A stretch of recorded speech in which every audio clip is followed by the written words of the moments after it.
5 o'clock in Pirate Country, and it's time to get pumped up with the P-Man. Hit the door and hit the road. 94.3 The Game is going to get you home, and the P-Man's not holding back. Yes! Yes! Pirates win! Pirates win! Bring on the Patrick Johnson Show on 94.3 The Game. Holy mackerel! Oh, my goodness! The flagship station of the ECU Pirates. The Wednesday edition of the Patrick Johnson Show. P-Man is out today as he is calling ECU softball in NC State. I'm Philip Pilkington filling in for the P-Man.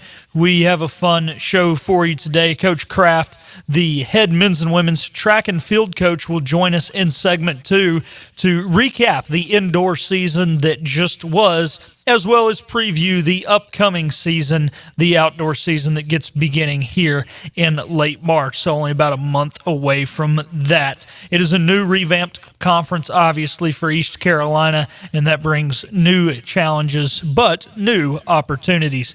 But we're going to kind of start here with things that are going on in Pirate Athletics. I'm joined by my producer, Dom Kasulki. What's up, Dom? What's up, Philip? You get to hear my beautiful voice before you talk to the head coach of track. Oh, your voice is beautiful. I'm glad to hear the voice of the Tarboro River Bandits, Dom Kasulki. I'm excited to do that again this summer. I can't wait. Yeah, when does that start? Is that the weekend of like regionals roughly when that gets started? If regionals start on July 1st, then that is when they start. Oh, wow. You guys are later this year. See, I feel like last year you were working some in June. Oh, June. Sorry, June 1st. Yeah. I'm stupid. That is when regionals start. June, yep. Okay. Got the months mixed up. I'm a comm major. I'm not smart at all. Well, you're smart. You're just good at English and not math. And I threw numbers at you and it just confused you. Yeah, you're right. But Dom and I make a good team. I can't spell, but I'm good at math. Dom can't do math, but he can spell. So, when Dylan McKay hired us, he did a good job of finding one guy who was good at the other guy's weaknesses. So shout out to Dylan for a good job hiring. Good scouting team over here at IVX Media. Heck of a good scouting team. So we're going to start here with Pirate Athletics today. As mentioned, East Carolina playing softball right now. They're 16-1 on the season. They're hosting the NC State Wolfpack. Their first real true test, unfortunately, down 7-0 in the third inning. This Pirate team, shout out to Coach Shane Winkler, they, for the first time in a long time, are really consistently taking care of business against every team that they should take care of business against. So that's good to see. I still think they're not quite at the level to compete with the top teams, but as we're seeing it now, as they're down kind of big to state. But I think this is a team that's going to be competitive in almost every conference series this season. Obviously, last night we know what happened in baseball. Pirates get walked off by the Old Dominion Monarchs. We're going to hit on baseball here in a second, but women's basketball last night loses a heartbreaker in quadruple overtime down in Denton, Texas, against the Mean Green of North Texas, 93-91. Do want to give a shout out to Danae McNeil, first Pirate since 1980-81 season to score 20 or more in 7 straight games. That was Kathy Riley. She did 20 or more in the final 7 games of that 80-81 campaign. So congratulations to senior Danae McNeil on that wonderful accomplishment.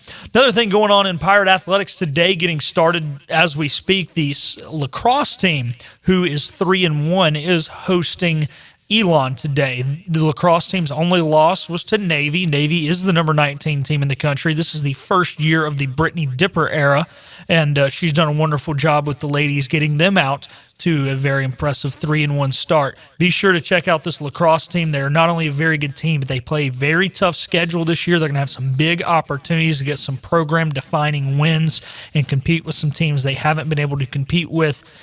Well, I'd say haven't been able to beat in the past, but last year they were fully able to compete with the top-tier teams. They went toe-to-toe with some teams even ranked in the top 10 a year ago. Still looking for that first big win. But we're going to talk a little Pirate baseball. Unfortunately, fall to 0-2 in the midweek. This is the thing that kind of hurt the Pirates a year ago, 8-8 in midweek contests. And, the unfortunate thing is it kind of, I'm going to sound bad when I say this, but it kind of reminds you when you look at the box score of a Little League lineup. It was like the top 5 guys really hit the ball well, and it was pretty much over at the bottom of the lineup, which is not something we've seen with this team. I think it was just an unfortunate coincidence. I don't think this is something that's, going to continue to be seen by the Pirates. But unfortunately, the pitching wasn't great. You would like to see a little better, but it's tough with these staff days. But I'm not ready to throw in the towel, I think, yet when it comes to midweek games.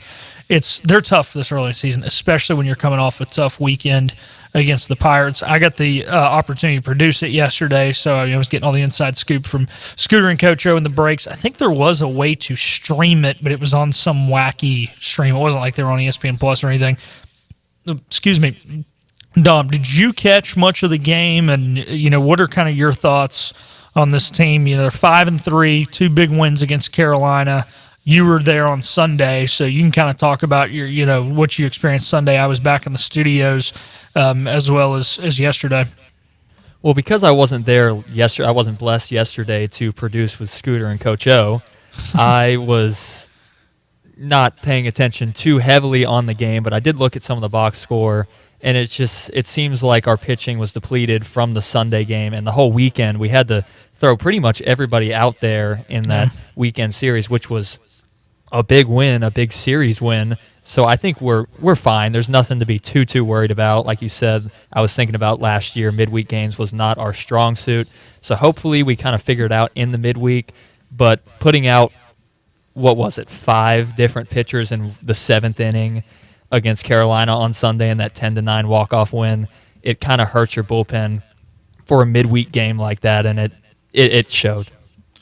Yeah, it definitely did. And that's, such a tough thing. And I think we'll get into this more later in the show after we meet with Coach Kraft about how we want to see this thing done. But, in college baseball, generally, if you're lucky, you have 3 starters, and most teams really only have 2.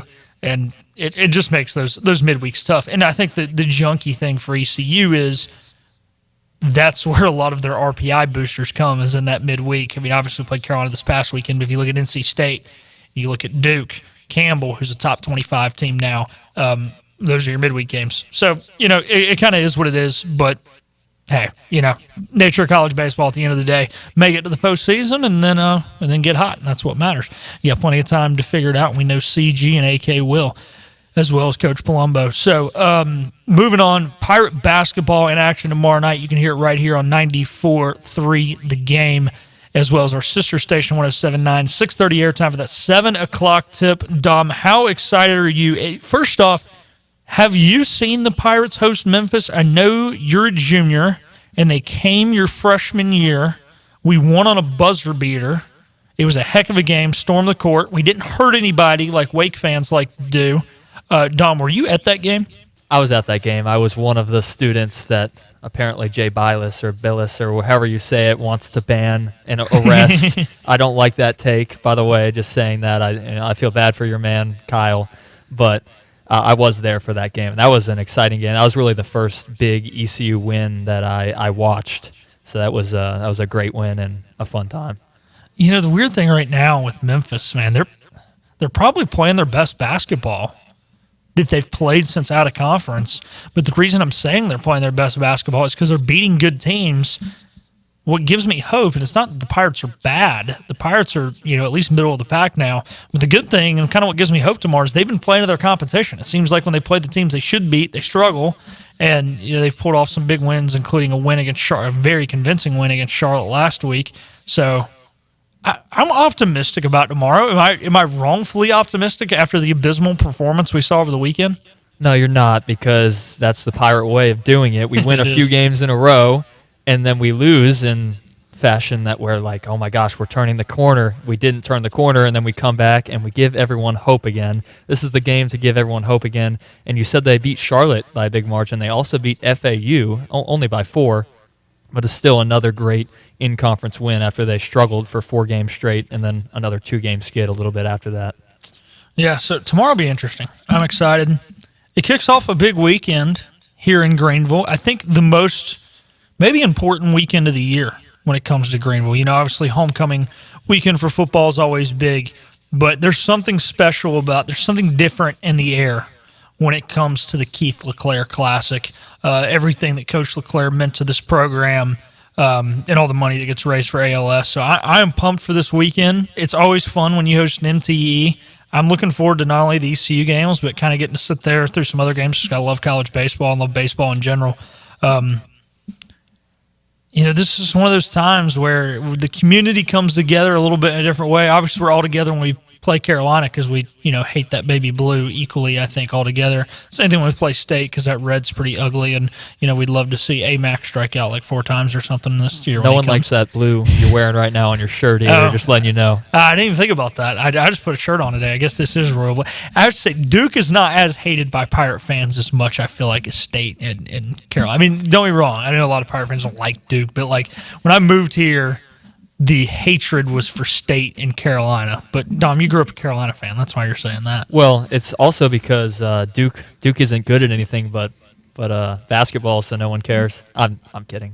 Hey, baseball. No, they are. It's just tough to see. No, you're right. I'm just butthurt. I'm more of an ECU fan, just letting everyone else know that. I'm not really a Carolina fan anymore. If ECU plays Carolina in anything, I am diehard ECU. Just putting it out there. There you go. No, you're right, and that's part of it. But also, I think part of it's just the lack of. There hasn't really been a bloodbath hatred game between ECU and Duke the way there has been the other two programs. Obviously, State got all ticked off when we tore down their goalposts and beat Miami and the Peach Bowl and a bunch of other bad blood with State. Of course, Virginia Tech used to be a rivalry. I mean, I remember, Dom, you were not here yet when we were still playing Virginia Tech. I saw us play Virginia Tech a couple of times, but this wasn't those games were pretty clean. But I remember my dad telling me about like times in the 90s, early 2000s, like, man, Virginia Tech and ECU used to fight. They used to really not like each other in football. I wish that would come back. And I don't think the hatred for Virginia Tech fell into the other sports because we never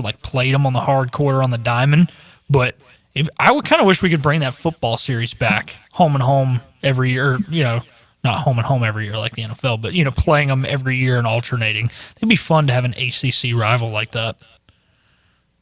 Yeah, I agree. I'd love to have some kind of rivalry like that, kind of bring back ECU football in general after last year.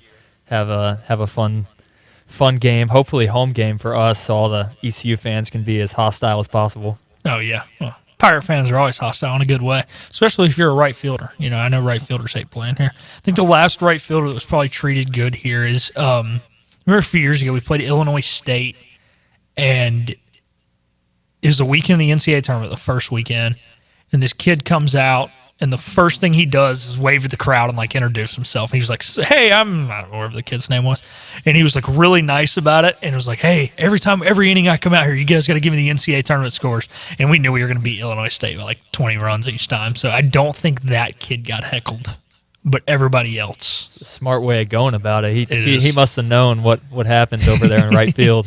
He had heard the horror stories. And it was funny. He would kind of make fun of us because it was so frigid cold that Friday night. And he's like, "Man, I'm from Illinois. This is nothing. We call this summer." And we're like, "Yeah, we're kind of wimps when it comes to the cold." We're like, "Show up when it's 95 and we'll go for a run and see how long you last." And he's like, "Okay, fair enough." So it was all in good fun. But, Dom, have I missed anything news of the day? I've been keeping up with Pirate stuff. Has any breaking news? By the way, softball team now top 4. It is 9-0. So I might flip it over to lacrosse, to be honest. But Dom, have I missed anything news of the day? MLB, there's nothing really going on in the NFL, NHL, NBA that I need to bring up that nothing, you know of? Nothing just yet. We'll eventually talk about the Celtics Finals championship, but we can't talk about that just yet. Yeah, hopefully there will be a time when the Celtics are in the finals that Patrick will be out and you and I can do the show and take up the whole hour. Yeah, 98% of our audience cares nothing about the NBA, and we will ruin all the hard work Patrick has done to get the audience he has. We will probably ruin in one day talking about the Celtics, and Hank will come in here in the middle of the show and say never talk about the NBA again. But, hey, we'll have a good time until we get yelled at. But, that's not here nor there right now. So we are going to take our first time out here on the Patrick Johnson Show, and on the other side, we will be joined by the head coach of the men's and women's track and field team, Kurt Kraft. Stay with us. wrap-up event. Insurance Group is not your typical insurance agency. We educate you on your insurance choices rather than sell you a policy. We offer protection plans across the board, including home and auto insurance, healthcare plans, crop and farm insurance, business insurance, and more. We go the extra mile to find a solution for you, even when it's not easy. We take pride in supporting our communities as well as our clients. Come by our offices and talk with one of our trusted risk insurance advisors today. Flatlands Jessup Insurance Group, your whole world covered. Come on down to Acre Here with Jeff Stein at Brown & Wood. It's a great time to buy a used vehicle. It's not a great time, it's a perfect time to buy a used car from Brown & Wood. We have over 115 used vehicles in stock, and we're number one in the market on price. We have limited lifetime powertrain on all of our used cars under 80,000 miles, so go to brownandwoodauto.com to find out more. 4 brands, 3 generations, 2 rooftops, and 1 goal, to make sure you leave a happy customer. We preach since 1945. Dominate mowing season this year with Coyote's powerhouse lineup of zero-turn mowers. Available at East Carolina Tractor and Fleet. Built for both commercial and residential landscapes, anything from manicured lawns to rugged terrain with precision and ease. Whether you're a landscaping pro or a weekend warrior, Coyote has the perfect fit for you. See the complete line of Coyote zero-turn mowers at your local Coyote dealer. East Carolina Tractor and Fleet. Across from the Pitt County Fairgrounds or online at ectfleet.com. It's the time of year to enjoy life. Stop letting that pain in your joint keep you from doing what you want to do this spring. Call QC Kinetics now. QC Kinetics is the nation's leader in regenerative medicine. I'm talking long-lasting pain relief with no surgery, no drugs, no downtime. It's a fact. QC Kinetics is literally transforming lives. Their advanced treatments harness your body's own ability to restore and repair damaged joint tissue. Pro athletes have been doing this for decades, but now this life-changing treatment is available to you. So you can walk, run, climb stairs, play golf, move again, pain-free. No pain pills, no risky surgery. This is an all-natural solution. QC Kinetics has tens of thousands of satisfied patients who've reclaimed their mobility. So take action now and live your best life this spring and summer. Hey, this is a great use of that tax refund check, by the way. Call QC Kinetics for a free consultation. 252-765-PAIN. That's 252-765-PAIN. Anson Belt & Buckle offers a micro-adjustable, holeless belt, giving you the perfect fit every time. As an ECU alumni-owned business since 2009, Anson Belt is proud to be the official belt of East Carolina Athletics. Looking for a new belt for yourself or a special pirate? Visit AnsonBelt.com to see why over 30,000 customers have given their Anson Belt a 5-star review. With dozens of materials to choose from and thousands of possible combinations, you'll find the belt for every occasion, especially game day. At AnsonBelt.com. You ready for this? Oh, I'm very ready. Okay, ready? You ready? Streaming to the world at 943thegame.com. This is the Patrick Johnson Show. Now in all his glory, here's the P-Man. Welcome back to the Patrick Johnson Show here on this Wednesday. Philip Pilkington filling in for the P-Man. We are joined by the head men's and women's track and field coach, Coach Kurt Kraft. How's it going, Coach Kraft? Good. Thank you for having me in, Philip. Hey, thank you for coming. This is fun. This is something we don't get to do as often, and we're catching you in a really interesting time of the year, of course, because you guys are in that transition period right now from the indoor season, which we were talking about the difference in indoor and outdoor, into the outdoor season, which starts in about a month. I don't know what today's date is. Yeah. I know that the 22nd. Season starts on the 23rd, right? Yep, High Point. Okay, at High Point, 23rd and 24th, and today's the 22nd, you said? No, today's the 28th. Yeah. Today's the 28th, so less than a month, yes. That's right. I never know what the date is. Yeah. I know dates more future events. Come to my world. It's hard when we're in this crossover season between spring and winter sports, and I'm sure you guys. And then you've got men's basketball bleeding into men's baseball and softball, and you've got indoor season, and people are going, "What's indoor track? You know, it's got a roof over your head." Yeah.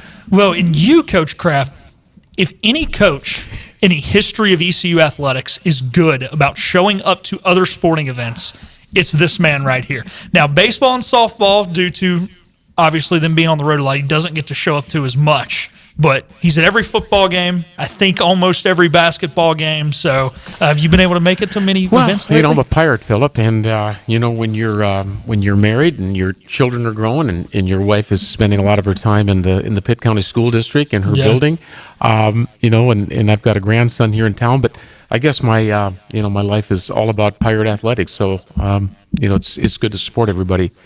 Well, I'm sure they appreciate it. You've been hitting the links. I see you wearing the golf shirt. This is one of my. It is Adidas, so I got to make sure it's Adidas sponsor. There you go. But, yeah.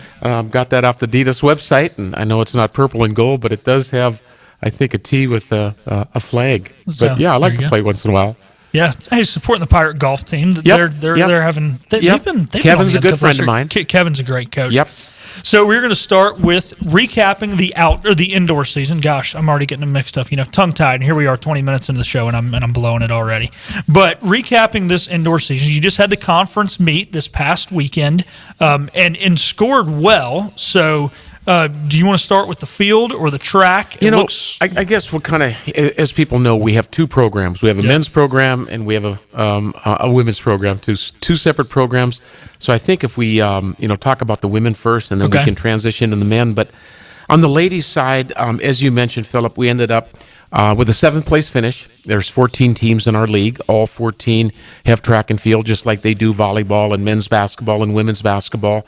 And I forget what their sport, but we are one of the sports where every institution sponsors indoor track and field on the women's side. So we were 7th, and not that was satisfying, but it was an upper division finish. Anytime you're in the upper half of this league, you can kind of hang your hat on something. But we ended up finishing 7th on the women's side, and we ended up finishing with 47 points. We were a point out of 6th, and we were a point and a half out of 5th, and 10 points out of 4th. So we were close to 4th, and that shouldn't go unnoticed. But on the women's side, some of the performances we had, Nia Edwards is a sophomore for us. She ended up getting 5th place in the 20-pound weight. Nadia Faison, one of her teammates, was also right in front of her in the weight. She ended up getting 4th. Nadia also placed 3rd in the shot put. We got a brand new sprinter on our team by the name of Talia James that transferred in out of the portal from Murray State. And she ended up getting 6th in the 60-meter dash and 7th in the 200, which was very gratifying. A senior on our team that's outstanding, Melissa Muzan. Some people, I don't know if they know where Youngsville, North Carolina is. It's in the Wake Forest area. But she went to Heritage High School, the same high school that Jaden Gardner went to many years ago. But Melissa was a conference champ in the 60. She was 2nd place in the 200. She broke her own school record in the 60 and the 200. So that young lady had a phenomenal day and has had a phenomenal indoor season. She's going to be really hard to replace. And then lastly, we had a gal by the name of Sydney McMillan that was 2nd place in the 60-meter hurdle. So those 5 ladies kind of highlighted the women's side of our 7th place finish, Philip. Well, that's really great, and it's good to hear all these places as well as the school records. First off, I'm going to start with Nia Edwards. I'm glad I can now pull for Nia Edwards. So Nia Edwards went to my rival high school. So in high school, I wasn't able to pull for her, and we have discussed this. We had her on the Sup Dog show with the ECU Sports Network and Stephen Igo, and it was really good. I've actually met a lot of the people on this list. We've had a handful of your athletes on, but your athletes are very good about showing up when one of their teammates is on. Yes. So I've had, the honor of meeting a lot of these young ladies. So you met Nia at Sup Dogs? I did. And to your rival, you talking about her Charlotte, the high school in Charlotte? Yes, in Cabarrus County in Concord. Yes, because before she was there, she was in Maryland. Yeah, because she's originally from Maryland. That's correct. Yeah. But she went to Central Cabarrus High School, and I do not like the Vikings at all. And because my high school, Hickory Ridge, was rivals, but now that she's here, I'm all into pulling for Nia. Wonderful lady. She is. Yep. She was very, and she's only a sophomore. That's right? correct. And she was mature beyond years. She's only 19, I think, maybe going on 20. And I thought I was talking to a 25-year-old, as I am with a lot of your athletes. Yep. But and for people who know what the 20-pound weight is, Philip, it's a 20-pound ball basically hooked to a short piece of wire. Okay. With a handle. Yeah. Outdoors, we throw the hammer. With a long piece of wire on it. And the men throw the 16-pound hammer and the women throw the 12-pound hammer, but indoor it's the weight. So there's only 2 field events, or I should say throwing events, for the indoor season. It's a 20-pound weight and the shot put. But then once you get into outdoors, you have the javelin, you have the discus, and the hammer, and then as well as the shot. So you've got 4 throwing events outdoors, 2 indoors. So, in speaking of the difference in the indoor and outdoor, we're talking about Melissa Mozan here. She broke the 200-meter dash record for the school, which was previously held by Melissa Mozan. Is there a different school record for indoor as opposed to outdoor, or no, because it's still 200 meters? We have separate records for the indoor season and separate records for the outdoor season. So, the 200-meter indoor record is different than the 200-meter record outdoor. And somebody might say, well, why? Well, because they're two different seasons and two different sports, indoor and outdoor. Indoor, you have to run, once around that whole oval for 200, and you have to run around twice for 400. On an outdoor track, you have to just run one curve for the 200-meter dash. So outdoors, in theory, is a lot easier to run than indoors because of the negotiations of the curve and the hill, if you will, and coming down off the. Have you seen a 200-meter indoor facility, Philip? Yes, I have. The closest one to us would be Virginia Beach, up in the 757 area code. But Virginia Tech has one in Blacksburg. Let's see, Clemson, South Carolina. So I don't know if we have flat tracks, 200-meter tracks. JDL in Winston-Salem has a flat track. UNC has got a flat track in the Eddie Smith field house. But most of the tracks we run on are bank tracks. Yeah. Well, and then the other thing, too, that could happen outdoors, you could get that little tailwind pushing you for that second 100 meters. You're coming in because you start on the outdoor, you start in the curve for the 200 meter, and then, should I call it the curve? What should I call it? I'm probably misspeaking here. The curve? The curve, yeah. Yeah, the curve. It's the curve. Yeah, and then you finish on the straightaway. And if you got that tailwind, you got a 10-mile-an-hour tailwind pushing your little booty down that track, you might have a little better time than on the indoor. And Philip, that's amazing you bring that up because you have what's called wind-aided times. Yeah.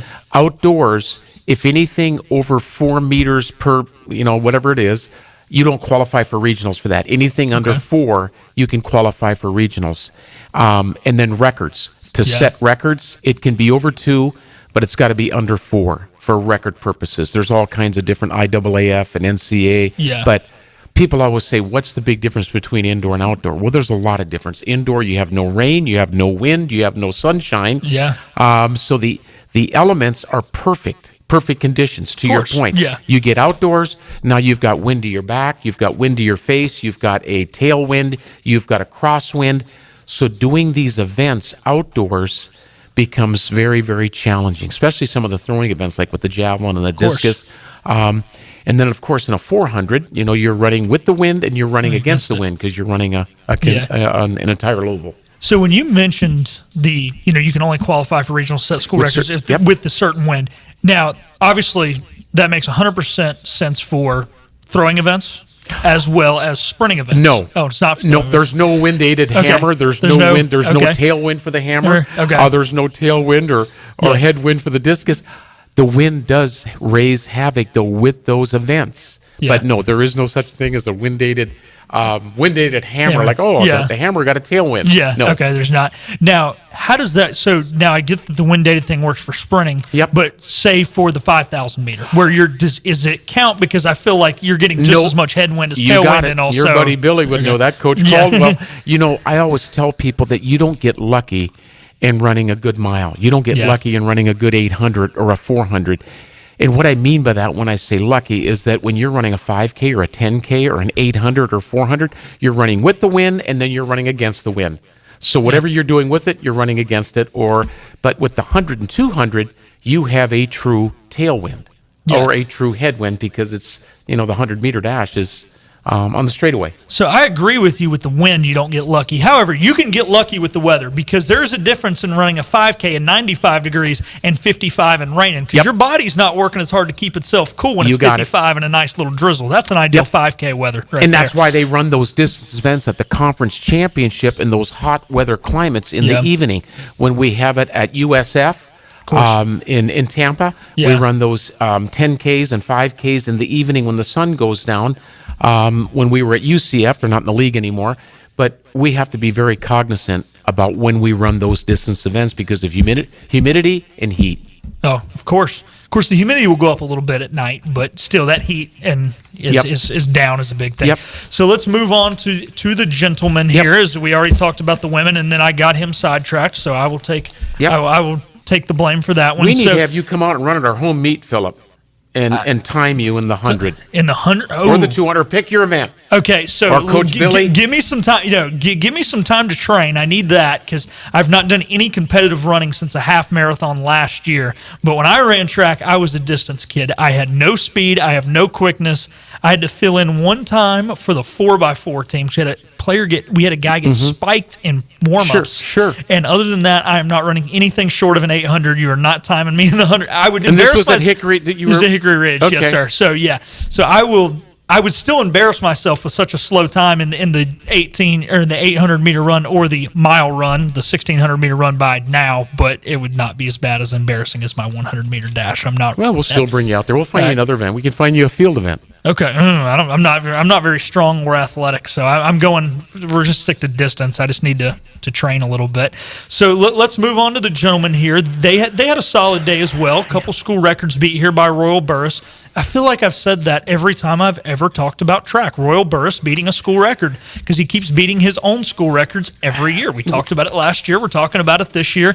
And the men had a solid day as well. Not quite as good as the women, but some of that has to do with, and we're not going to go long on this, but it's a little tougher to recruit men's track because of Title IX, which is a great thing. It gives opportunities to women's athletes. But when you're a school that has football that takes away 85 scholarships, a lot of the thing that gets hurt is men's track, and men's cross country gets, kind of neglected in a way because of football. Now, teams that don't have football, UNC Wilmington, for example, maybe has a little more even playing field. Of course, they don't have as much TV money, not as much scholarships. We're not getting into all that. But still, a solid day for the men. And let's, anybody you want to highlight here? Yeah, speaking of Royal, you mentioned he's up in that Charlotte area. He's from Harding University High School in Charlotte, North Carolina, and we recruited him 5 years ago. This is his 5th year.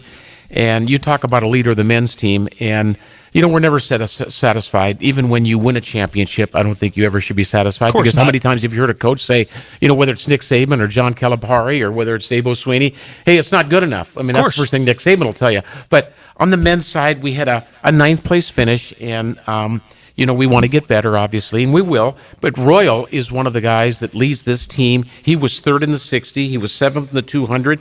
And he is the school record holder in the 300-meter dash. And he's also the school record holder in the 200-meter dash. Outdoors ran 20:20. He was an NCAA qualifier last year in the 100 and 200 for the regionals. And I believe that young man will be at Eugene, Oregon this year after this outdoor conference. Outdoor and the regional, I think he'll be a qualifier. But we were pleased with his 2 finishes in the 60 and the 200. Terrence Booth is another young man. We take a lot of pride, Philip, in North Carolina kids because I think we have to take care of our own backyard first. But Terrence Booth is a guy that's right down here in Nashville High School, Northern Nash High School. He's from Nashville, North Carolina. Only an hour away? He is a senior in our team, and he was 2nd place in the 60 hurdles at this past championship, and that was his lifetime best of 7:88. And we're very, very proud of Terrence, and he's got another year left. He's got indoor and outdoor at 25. Some of these guys redshirt, and then they had that COVID thing. Yeah. So he's still got indoor and outdoor at 25. We got a phenomenal freshman by the name of Carmelo Martin that's from South Carolina. He was the national champion last year in the 60-meter dash for high school kids in the entire country. And he was 4th in the 60.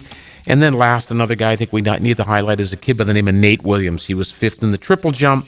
And Nate also is a wonderful young man. Greensboro, North Carolina.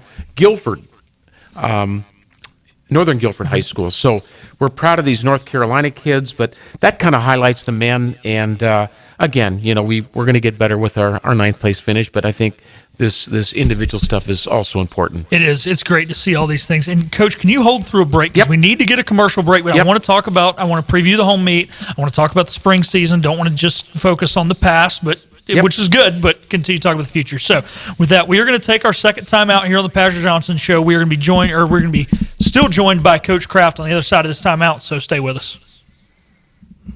Hi, I'm D.R. Alligood. Appreciate it. Pirate fans, this is Parker Moore and Hampton Ergel, offensive lineman for your ECU Pirates. Are you ready to tackle life's challenges head on? And just like we protect our quarterback, the team at East Coast Agency is here to protect what matters most to you. We're talking about those game-changing moments off the field, your home, your trusty ride, or your business. So, if you're searching for a team that's got your back, look no further than ECA. With a playbook tailored to your needs, they'll help you navigate the insurance game. And like we work as a cohesive unit on the field, ECA works with a lineup of top insurance providers to provide you the best coverage at the best price. It's time to huddle up and connect with East Coast Agency. Visit their website at www.eca-insure.com or give them a call at 910-446-5061 to schedule your insurance game plan. This is Parker Moore and Hampton Ergel, reminding you to keep protecting your valuable assets with East Coast Agency. Remember, it doesn't matter who your agent is until it does. Go Pirates! New opportunities can come with a small investment at Pitt Community College through our continuing education short-term classes. Launch a new career as a nursing assistant or realtor. Update your skills for a job promotion or explore other options in human resources. Get your CDL license or learn trade skills like plumbing or HVAC. Change your career, update your skills, or try something new. All through continuing education at Pitt Community College. Visit us today at pittcc.edu. To treat disease and turn your car into cash with an instant Kelley Blue Book offer from Barber Hendrick Honda in Greenville. Go online to barberhendrickhonda.com to value your trade, explore inventory, and apply for financing, all from the comfort of home.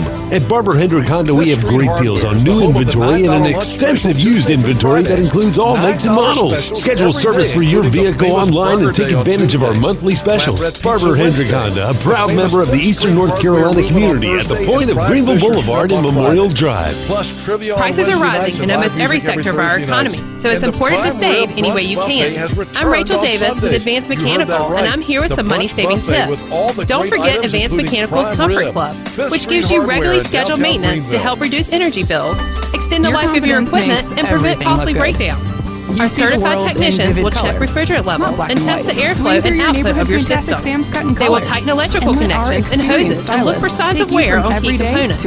They will clean the unit, ensuring cleaner air in your home. Regular maintenance is key to keeping your home healthy and system working efficiently. Repairing or replacing parts now can save you money and hassle later. To join our Comfort Club or schedule service, visit advancedmechnc.com or call us at 252-355-9191. Advanced Mechanical has been keeping homes and businesses comfortable for more than 30 years. Contact us at advancedmechnc.com or 252-355-9191. Taking the rage out of your drive home? You just cut me off! But it's no big deal. Patrick Johnson on 94.3 The Game and the new IBX Media app. Welcome back in here to our Wednesday edition of the Patrick Johnson Show. Philip here filling in for the P-Man as he is out at softball right now, calling that game on ESPN Plus with Courtney Layton. I am joined here by Coach Kraft, the longest tenured coach in ECU right now at your 19th season, right? Yeah, completing my 19th season. I came here in the fall of 05. Wow. Yep. Fall of 05. So I've been through a lot of different coaches on that campus, both men and women, from different programs to different programs. I was going to tell you how old I was in the fall of 05, but then I thought maybe I shouldn't. We can just call it. Let's move on to the next point. Hickory Ridge, right? Hickory Ridge, yes, sir. What year did you graduate? 17. Okay, well, we can do the math. Yeah, I was 7. Yeah, I turned 7 in the summer of 05. Okay. So. Anyways, so we've recapped the season that was, and it was a very successful season. And I'm looking at the wrong camera. I'm sorry. I was looking at the just amateur hour out here. Clearly, well, we got P-Man, a couple of them here. I know, but the P-Man is out, and they sent the amateur in, and I'm looking at the tight shot, and he's got the wide shot up there. So I apologize to our video audience. Where's I really Patrick? do. He's out at the softball game? Yeah, he's calling the softball game. So, understandable. He's not listening. Yeah, he's not. But our viewers are still. He works so hard to get all these viewers, and I'm going to mess it up by looking at the wrong darn camera. Well, I'm here tonight, so we. Yeah, see, maybe Coach Kraft will save my butt here. There you go. So we want to look ahead to the season that is coming here in the spring, and a lot of different. Softball's not doing so hot. So maybe if after the show, if you want to go catch some sports, lacrosse is playing Elon. Lacrosse is 3-1. Brittany Dipper, first season, doing a wonderful job. 5-5 right now, and that one is Coach Kraft here. So greatly pulls up stat broadcast as I have all my stuff off. But we're going to look here at the spring season, which begins on March 22nd and 23rd. Now, Coach, do you have anyone, and I wonder how this works with track, because it is two different sports, spring and fall. Yep.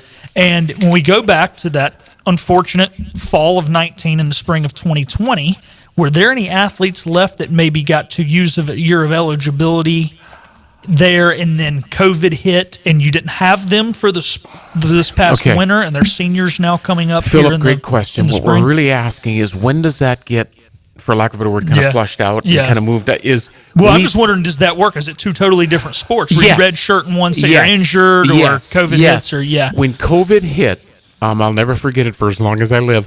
When it hit. Rudy Gobert. Rudy, is that? Didn't touch the microphone. Yeah, microphone. Okay, I know exactly where I was. Exactly where I was. When it hit, we were in Albuquerque, New Mexico with Ryan Davis, one of our great All-American weight throwers for the males, for the guys. We're in Albuquerque, New Mexico. It is we're at practice on Wednesday, because we go into practice on Wednesday. And actually, it was Thursday, I think, was practice on Thursday, meet Friday, Saturday. But long story short, Thursday, the Mavericks are playing somebody. And next thing I know, Cuban is out on the phone and they cancel the game.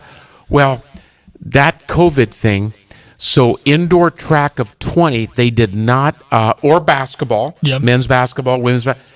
None of those people were COVID people. It all started for the spring sports. The spring of 20 for baseball, for track, softball, lacrosse. So all those kids moving forward got an extra year. But not men's basketball. Football had already had their season in for the fall of 19.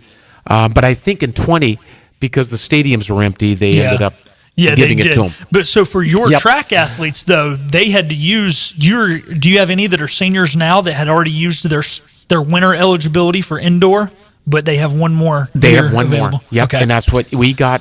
Nia Carpenter has an indoor 25, but she doesn't have an outdoor 25. Micaiah Jarrett's got an indoor 25, but doesn't have an outdoor for 25. So we do have a handful of kids that, because of that COVID, they have an indoor season, but they don't have an outdoor season.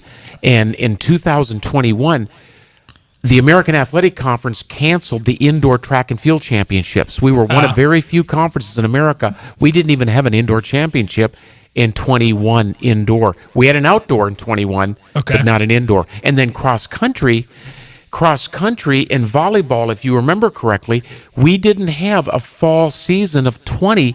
They did those volleyballs and cross countries in 21. So Adler was playing volleyball. See, volleyball makes sense, but like cross country, 95% of kids that run cross country are also the distance kids on the track team. Right, but it's their season. It's a separate sport. So we ran the cross country championships in February of 21 in Wichita, Kansas. Wow. That was supposed to be February for 20. in Kansas? Kansas, and it was snowing. I was going to say, was it 2 degrees? It was snowing and cold. Oh, there my was snow goodness. coming down. I mean, it's better than running 115 degrees. I mean, you're running a 7K, but But I think now we've got this all straightened from moving forward.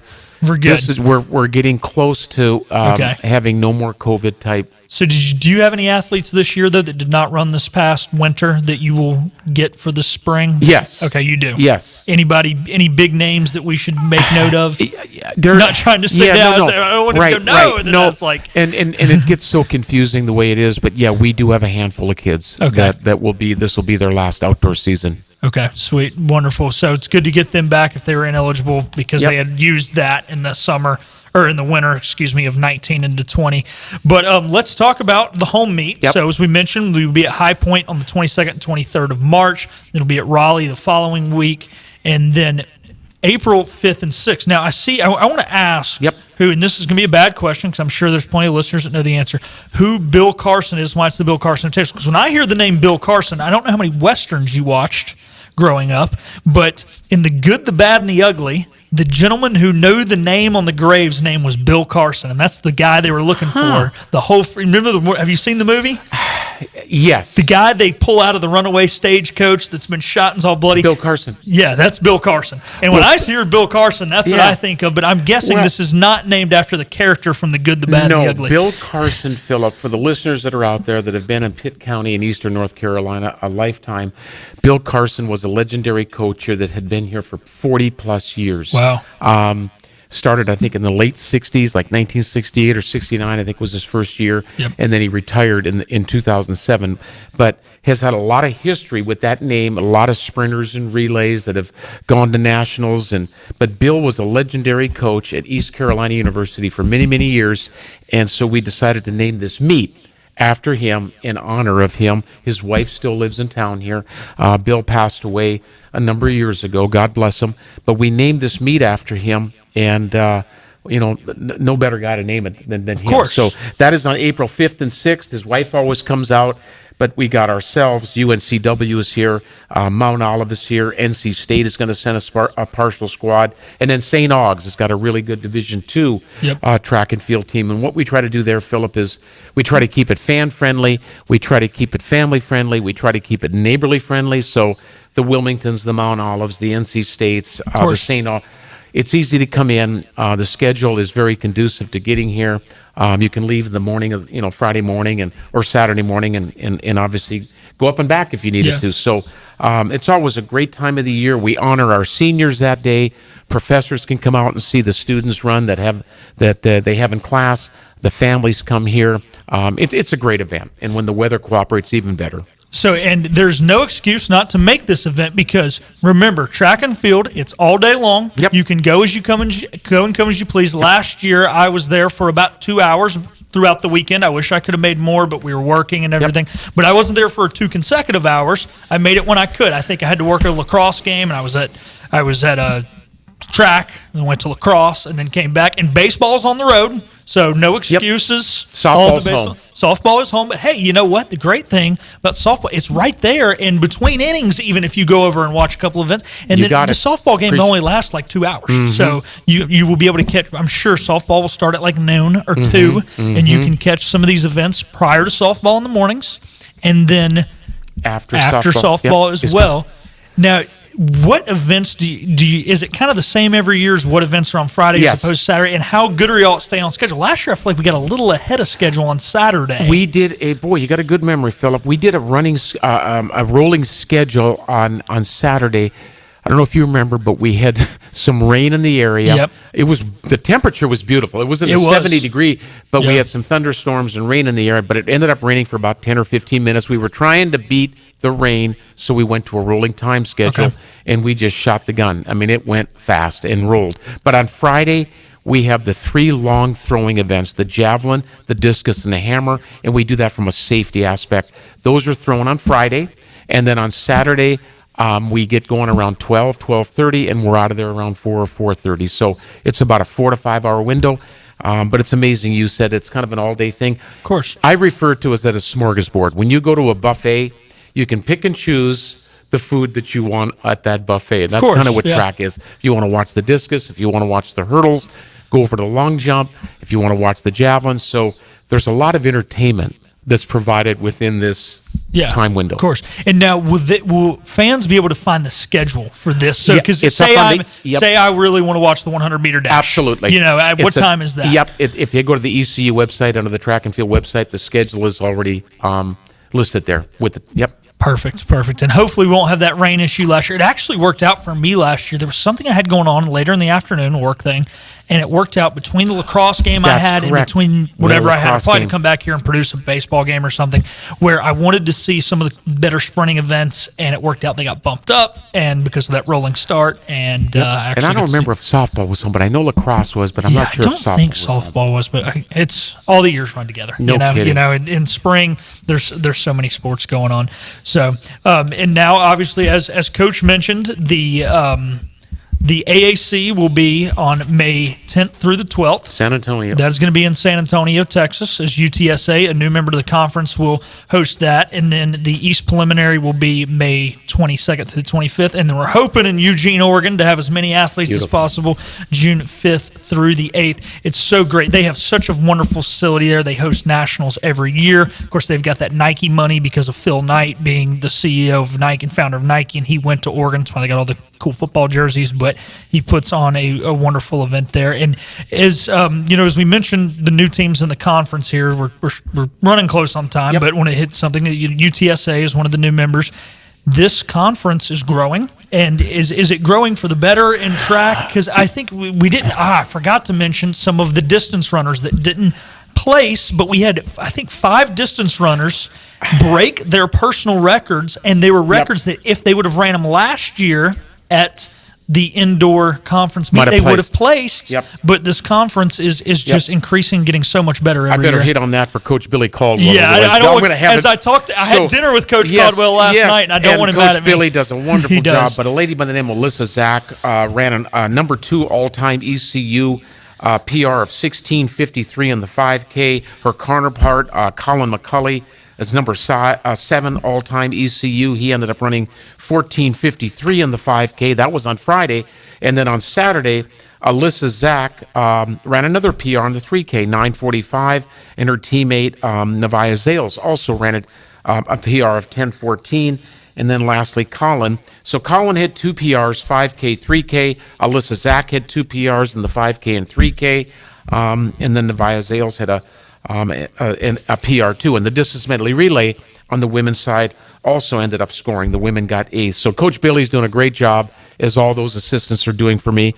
But Billy is passionate. Now, Phillip, man, I tell you what, like Billy. I know.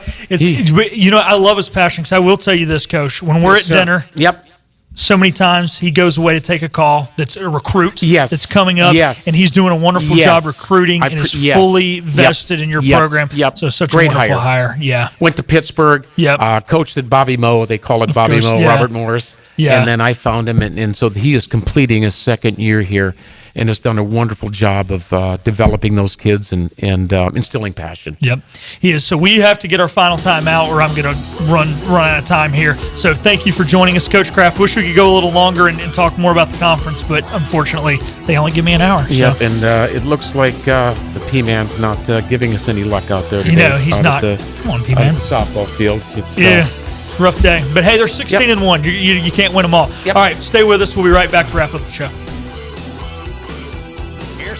You have a choice when you invest in insurance, and when you choose First State Insurance Advisors, you're working with people you can trust. Clark Stallings has deep ties in the community through his family's businesses and community service here. His team, including Keaton Smith, Regina Asby, and Phil Leva, provides knowledgeable and professional advice. First State Insurance Advisors is an independent insurance agency that performs thorough reviews of your current policies and asks the questions necessary to tailor the right insurance plan for individuals, families, businesses, churches, and nonprofits. They offer all types of personal insurance, including home, auto, boat, RV, motorcycle, umbrella, and life, as well as insurance for various types of businesses, including offices, retail, construction, apartments, auto dealers, manufacturing, and many others. Call or email First State Insurance Advisors today. We want to be your trusted choice agency.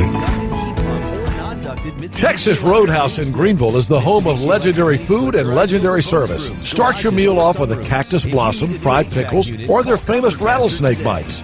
Then get ready for the main event, including legendary fall-off-the-bone ribs, country fried chicken, or one of the Texas Roadhouse hand-cut steaks. Texas side combos include chicken and ribs, sirloin and shrimp, or sirloin and ribs. For extra juicy flavor, try the bone-in ribeye. Texas Roadhouse, open every night for dinner and lunch on weekends, Southwest Greenville Boulevard. Have you had a colonoscopy? If you're between the ages of 45 and 75, you need to be screened regularly for colorectal cancer. Dr. Philip Goldstein at Carolina Digestive Diseases and Endoscopy Center wants to keep you healthy. Dr. Goldstein provides treatment and quality quality care for all GI needs. Just call the office at 252-758-8181. Appointments are always available within 5 business days. Hi, this is Dr. Philip Goldstein reminding you that a colonoscopy can save your life. Visit our website, cddgastro.com, and come see us at Carolina Digestive Diseases. Adoption can be a beautiful and rewarding experience. It can also be a legal nightmare. There is a legal firm here in Eastern North Carolina that can help with adoption, surrogacy, and reproductive rights.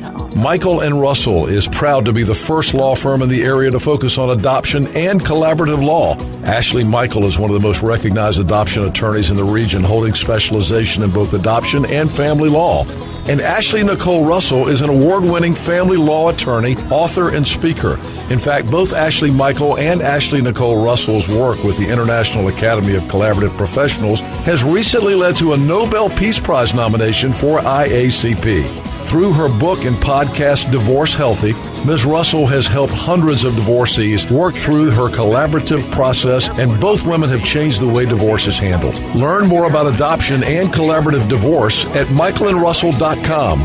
In Greenville, the new office is located downtown in the historic building at the corner of 4th and Cotant Street. And now, the stunning conclusion of the show. It's the P-Man here on 94.3 The Game. Back into the Patrick Johnson Show as we wrap it up here on a Wednesday. I want to thank the P-Man for letting me fill in. Thanks to Dom behind the glass and Coach Kraft for joining us.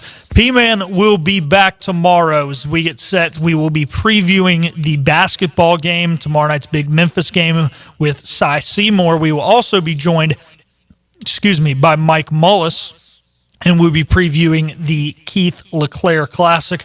All the boys will be wearing 23 this weekend in honor of Coach LeClaire.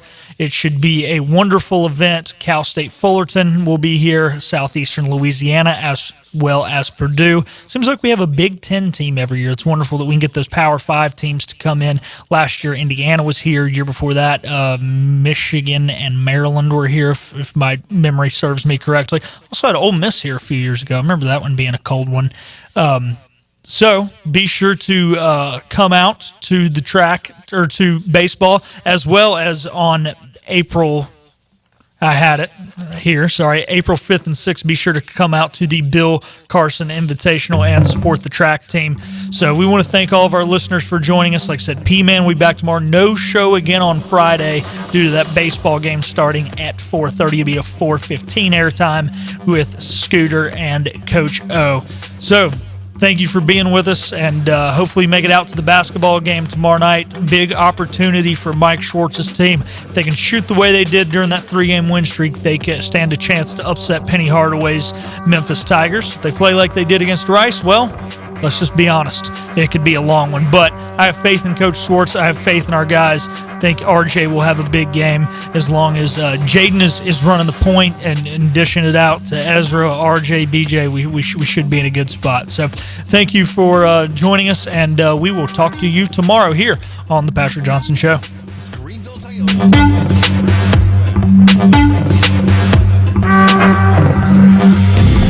Big tax credits are back. Get a 30% tax credit, up to $2,000 off your new Mitsubishi electric heat pump install. Let Comfort Master help you take advantage of the tax credits with a qualifying Mitsubishi electric ducted heat pump